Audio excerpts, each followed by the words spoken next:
Hello दोस्तों, बोली शुरू में आपको स्वागत है और मैं आप लोगों के लिए मैं लेकर के आया हूँ एक कैलकुलेटर जो आपको आपकी इन्वेस्टमेंट जर्नी में बहुत मदद करने वाला है, ठीक है?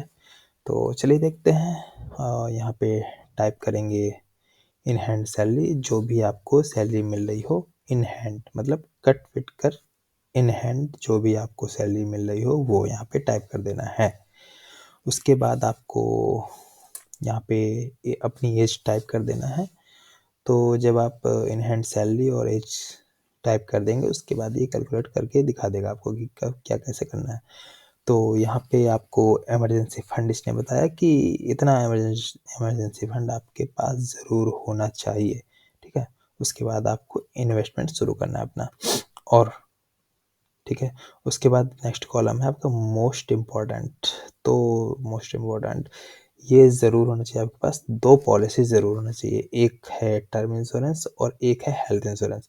तो इसका प्रीमियम वैरी करता है पर्सन टू पर्सन तो आप ये देख सकते हैं, ठीक है? मैंने ये अपने केस का लिख दिया है कि मेरा इतना प्रीमियम है टर्म में, इतना है हेल्थ में। तो आपका अलग हो सकता है उम्र के हिसाब से, तो आप देख लीजिएगा। उसके बाद में इसने कैलकुलेट करके दिखा दिया कि यहाँ पे आपको फाइनल सैलरी जो भी बनी होगी इनको माइनस करके क्योंकि ये बहुत ज़रूरी चीज़ है, ठीक है? उसके बाद इसने कैलकुलेट करके दिखा दिया। उसके बाद में आपको 50% इसने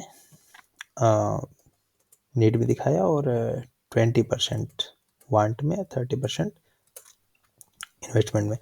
तो मैंने यहाँ पे रूल चेंज किया हुआ है क्योंकि जो इसका बेसिक रूल है वो 50-30-20 का है, पर मैंने यहाँ पे 50-20-30 किया हुआ है, ठीक है? तो जो भी है, तो चलिए देखते हैं। तो इन्वेस्टमेंट आपका इतना दिखा रहा है, तो उसके बाद इन्वेस्टमेंट आपको इस तरह से करना है कि यहाँ पे डेट फंड में इसने इन्वेस्टमेंट दिखाया। तो डेट फंड में जो भी इन्वेस्टमेंट दिखाएगा ये आपकी उम्र से कैलकुलेट करेगा, ठीक है? तो क्योंकि क्या होता है कि जब आपकी उम्र कम होती है तो आप इक्विटी साइड इन्वेस्टमेंट ज़्यादा कर सकते हो, पर जैसे-जैसे साल दर साल आपकी उम्र बढ़ती है तो इक्विटी का पोर्शन हमको कम करना होता है और डेट फंड का पोर्शन ज़्यादा करना होता है। तो उसपे थोड़ा-सा दिक्कत जाती है। तो अगर आप यहाँ पे अपनी उम्र टाइप कर देंगे तो उसके हिसाब से आपको वो दिखा देगा कि आपको डेट फंड में कितना इन्वेस्ट करना है, बाकी का इक्विटी फंड में कितना इन्वेस्ट करना है, ठीक है? तो जैसे चलिए देख लेते हैं यहाँ पे जैसे मैंने 50 डाल दिया, तो अब देखिए यहाँ पे इसने क्या दिखा दिया डेट फंड में ज़्यादा एलोकेशन करना है और उसके बाद में इक्विटी में कम एलोकेशन करना है, ठीक है? तो ये तो डेट फंड की बात हुई। तो ये उम्र के हिसाब से कैलकुलेट करके आपको दिखा देगा, ठीक है? जैसे-जैसे आपकी उम्र बढ़ती जा जाएगी तो डेट फंड में एलोकेशन आपका ज़्यादा दिखाता जाएगा और इक्विटी साइड आप कम करना होता है, ठीक है? तो हाँ, और देखिए अगर आप 10 साल से ज़्यादा के लिए इन्वेस्ट करना चाहते हैं तो आप